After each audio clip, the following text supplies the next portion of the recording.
నమస్తే నేను Priya welcome to BB9 news.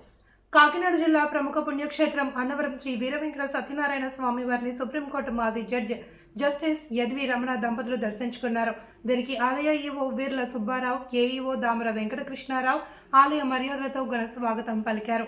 దర్శనం అనంతరం వేద పండితులు వేద ఆశీస్సులు అందజేయగా ఈవో సుబ్బారావు శ్రీ స్వామివారి ప్రసాదాన్ని, శ్రీ స్వామివారి శేషవస్త్రాన్ని అందజేశారు. ఈ కార్యక్రమంలో దేవస్థానం సూపర్వైజర్ ఎల్ శ్రీనివాస్ మరియు దేవస్థానం అధికారులు, సిబ్బంది, పిఆర్ఓ విభాగం అధికారి గణపతి, రిటైర్డ్ ఆర్ఐ భాస్కర్, ప్రసాద్ తదితరులు పాల్గొన్నారు.